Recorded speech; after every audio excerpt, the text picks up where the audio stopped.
give life, you are love, you bring light to the darkness, you give hope, you restore every heart that is broken. Great are you, Lord. It's your breath in our lungs, so we pour out our praise. We pour out our praise. It's your breath in our lungs, so we pour out our praise to you only.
All the earth will shout your praise. Our hearts will cry and these bones will sing. Great are you, Lord. And all the earth will shout your praise. Our hearts will cry, these bones will sing. Great are you, Lord. And all the earth will shout your praise. Our hearts will cry, these bones will sing. Great are you, Lord. It's your breath in our lungs, so we pour out our praise. We pour out our praise. It's your breath in our lungs, so we pour out our praise to you only.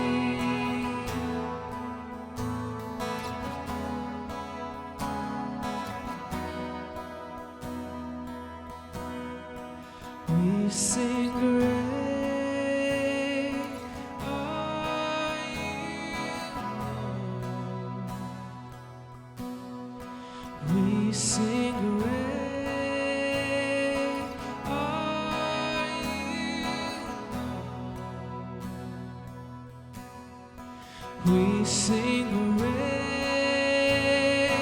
are you, Lord. We sing great are you,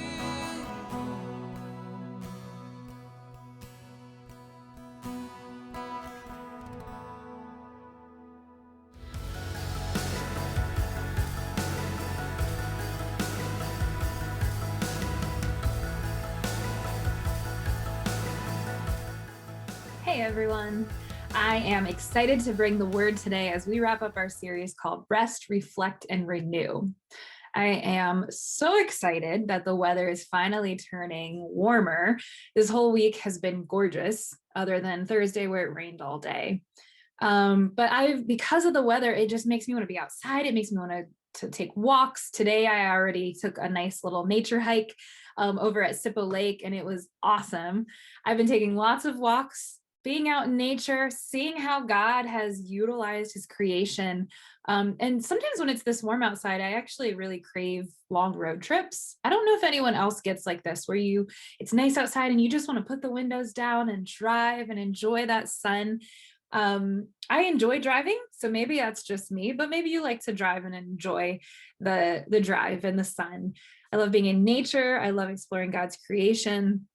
And I just love to travel. And lucky for me, Dustin is very similar, and he also loves to travel. We, as many of you know, lived in Wyoming last summer, and we're actually gearing up for that life again in just a month or so.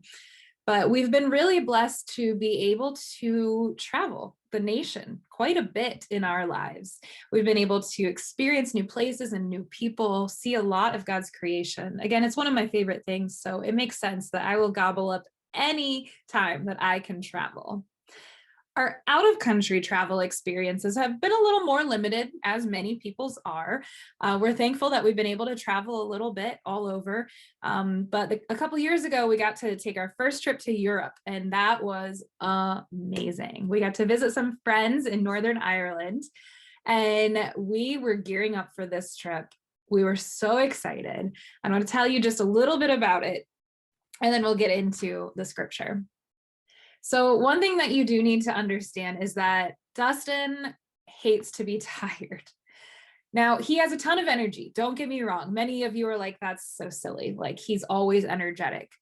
But he's also kind of a diva when it comes to sleep. He needs his 8 hours. He needs to take his naps after church on Sundays. He needs his sleep.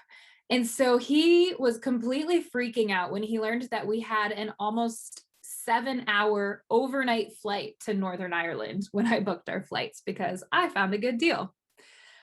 This was obviously not as huge of a deal in my mind. I didn't think this was going to be such a big deal. But in order to get to the cheap flight that I found to Europe, to the UK, I realized that we had to fly out of New York. So we had to drive from Ohio. We drove all day from Ohio to New York. Because of the great deal, good pricing. And then we were going to fly all night on an airplane, and then finally be picked up in the morning by our friends in Northern Ireland, who would likely be ready to show us all around, because they thought, hey, we've got the whole day, we can explore, not realizing that we'd been awake for however many hours. So when I started actually thinking through the fact that we were going to be up that long, I started to get a little nervous too. So while we're waiting for our 10 p.m. flight to take off from New York, Dustin took some sleeping pills for the first time ever. He wanted to make sure, that he was well rested. He was going to have a good time once we got there. And he probably took more than he should have, but figured, you know what? I'm going to sleep on the plane. I'm going to wake up refreshed and ready to explore the next day. Wrong. Apparently, sleep aids sometimes cause the opposite effect for more hyperactive people like Dustin. So while I attempted my hardest to snuggle into my uncomfortable little seat next to him on the plane, he was wired. Now, I don't know if any of you have ever struggled with sleep, but it is the worst. You get frustrated, you wiggle around, you maybe thrash around. That's kind of what I do. And you just can't get comfortable enough to fall asleep. Like, that you need to sleep, but you can't.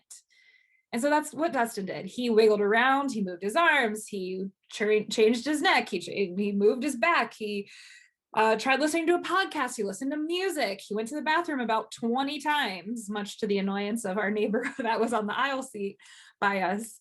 He was actually exhausting to be around, but he was in turn making himself more and more exhausted by wiggling around.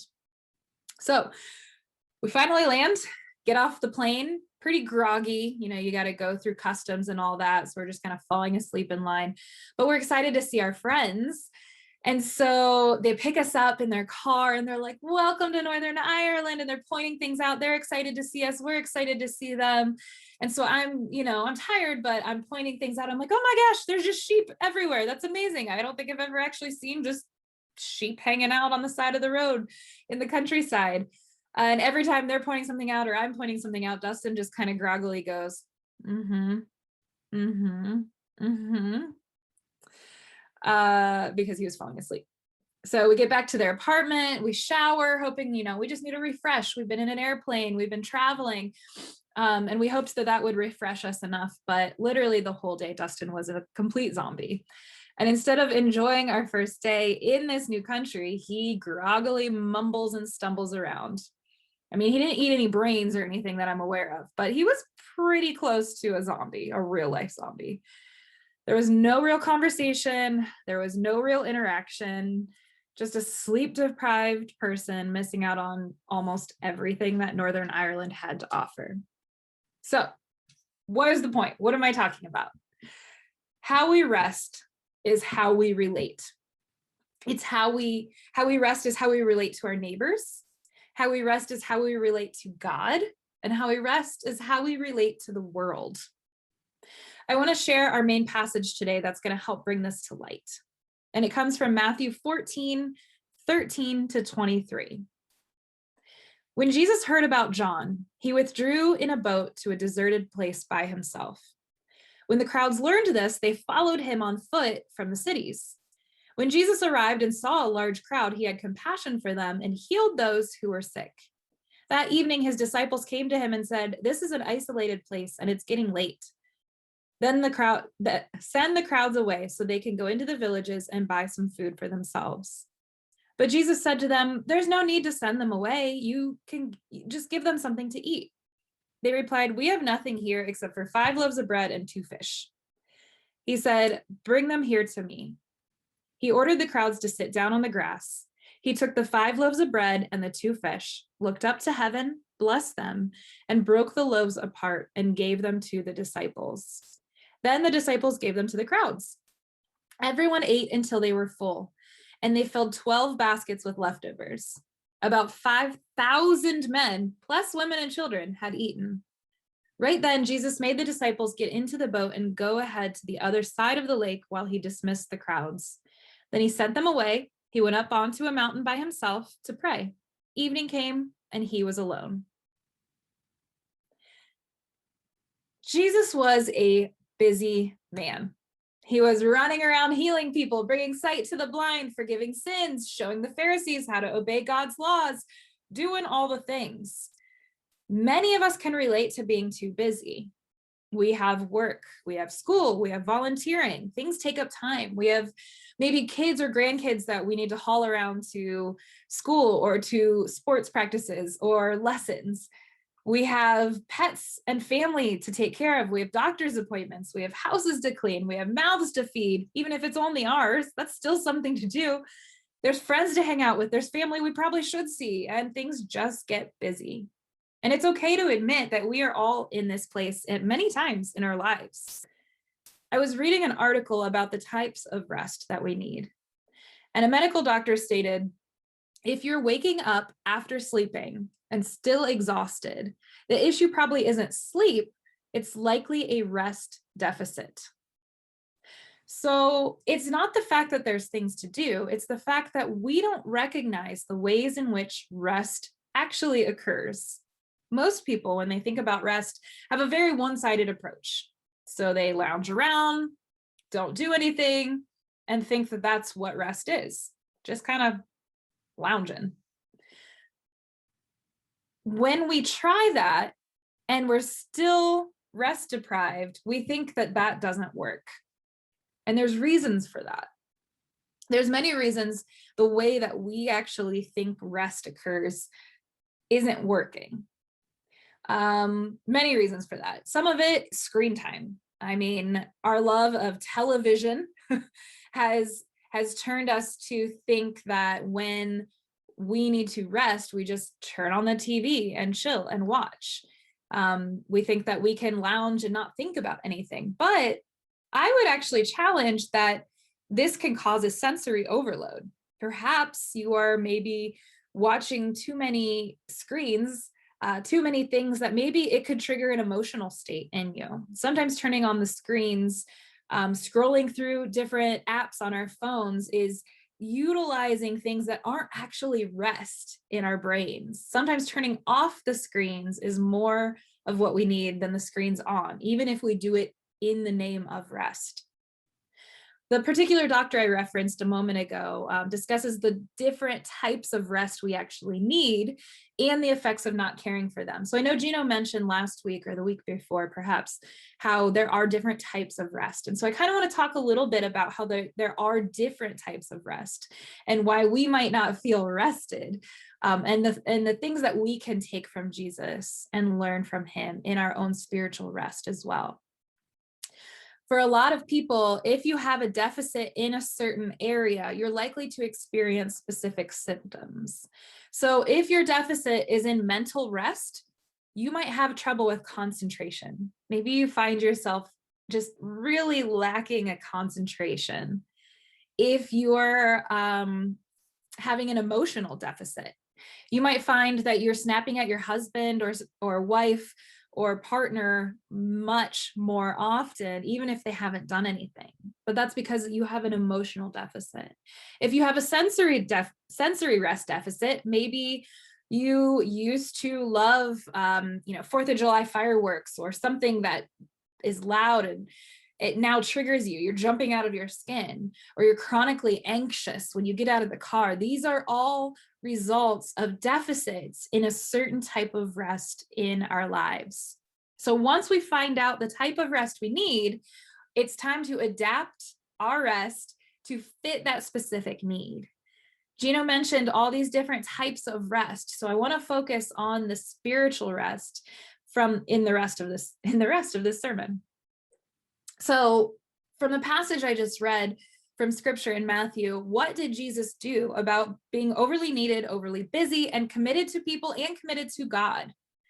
Well, first, he was intentional to spend time with God and spend time with others. Neither got in the way of one another, but rather they worked in tandem together. So I started reading this passage in verse 13, but if we back up just a bit, we understand that something massive has just happened. John the Baptist was murdered. Jesus's own cousin John was beheaded. No more head. Verse 12 says his disciples came and took the body and buried it. Then they went and told Jesus. And we started in verse 13 that says, now Jesus heard this and he withdrew from there in a boat to a deserted place by himself. He went to God in sadness. He could have continued on his way, heading out to his next big thing, whether that was performing miracles or maybe visiting family. His cousin was just killed. Maybe that's what he should have done in our minds. But instead, he retreated to grieve. He retreated to be alone with the Father.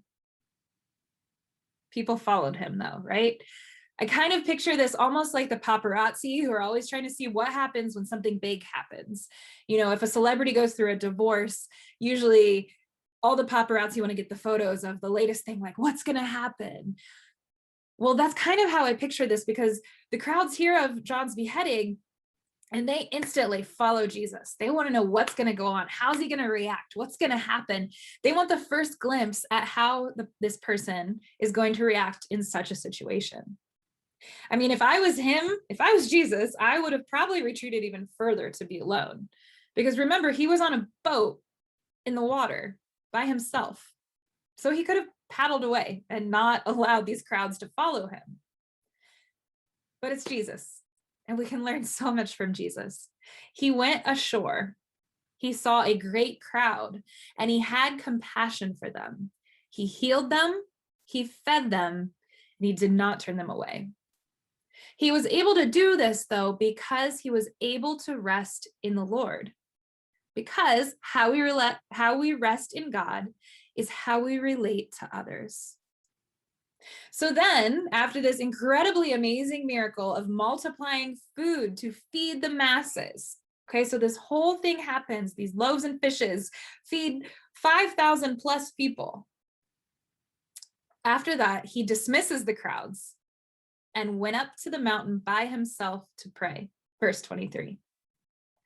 This shows that he can retreat to the Lord in gratefulness as well. First, the passage started with him going alone to retreat and pray to God in sadness, and it ends with him going in gladness. This passage is bookended by Jesus intentionally being with the Lord. This intentionality is a huge part of our spiritual lives, because often the Spirit moves in ways unseen. We forget to go to him. We get caught up in our busy lives and think that we don't need to seek him out. Or maybe we think the best way to help at that moment is to just, veg out in front of the TV or scroll through our phone. But our excuses do not align with the reality of Christ. He went to the Father when he was grieved. He went to the Father when he was grateful. And he went to the Father when he needed nothing other than to be with him. He made time even when it seemed like there was no time to do this. Are we doing this in our own lives? How we rest is how we relate. Why should we follow Jesus intentionally? Well, first of all, to remember. God consistently tells his people to remember. He tells Moses, remember how I brought you out of Egypt, so that the goodness of God's promises remain in our souls. He sends the prophets to the Israelites to remember the ways God has formed lasting covenants with them. When we get weary, when we get burnt out, we can look back on how God has been good to us. We can remember on why we should give thanks in remembrance of all he has done. Because if we don't put it into practice, we lose memory. If you think about when you're learning an instrument, you tend to need to practice quite a bit to remember to get the correct notes, where your hands go. Let's say it's a clarinet, you need to know where your hands go. If it's a piano, you need to know how your fingers move along the keys. If you try it once, put it away, come back to it a year later, you might remember something, but your memory has probably gotten faint with time. By practicing, we attain knowledge that goes deep within our memory.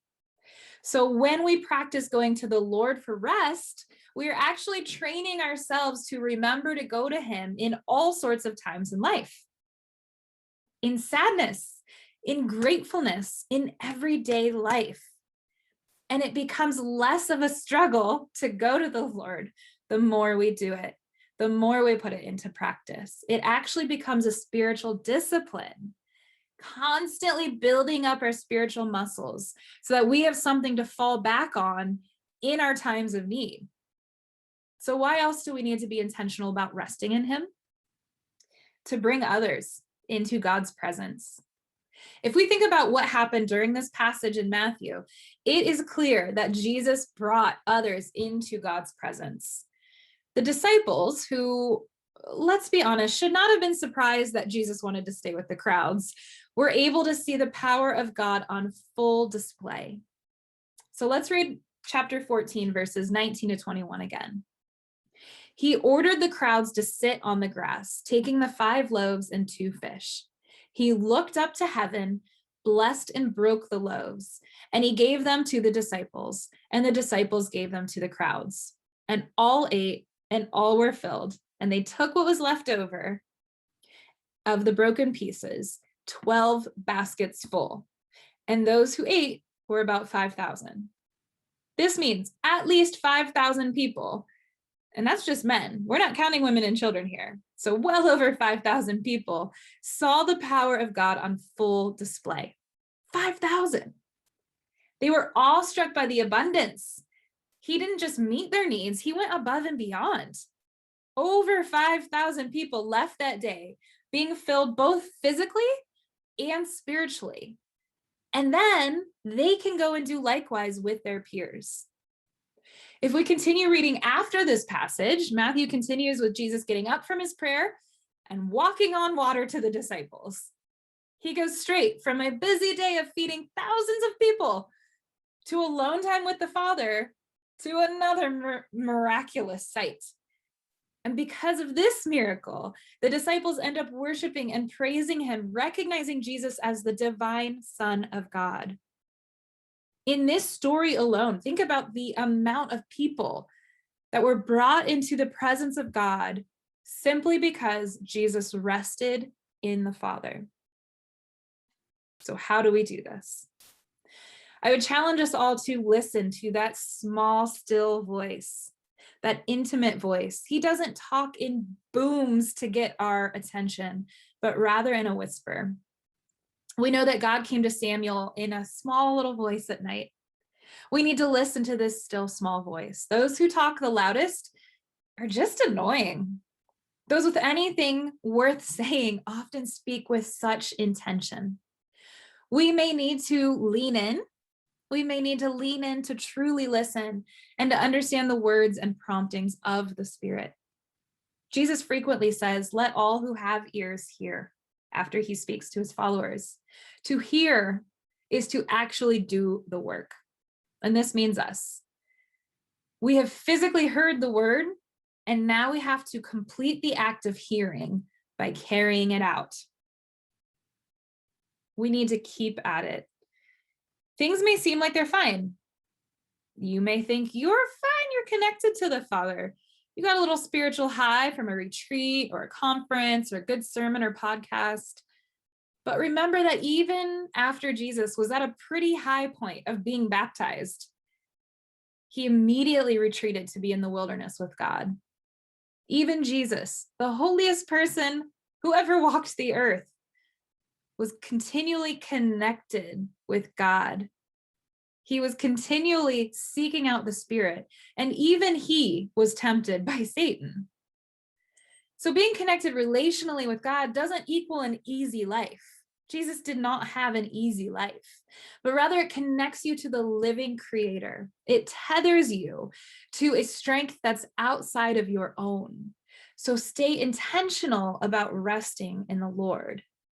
At the end of the day, we can either relate to others like Dustin related as a zombie, moving groggily throughout the world, going through the motions of life, or we can relate to others like the reflections of Christ that we ought to be.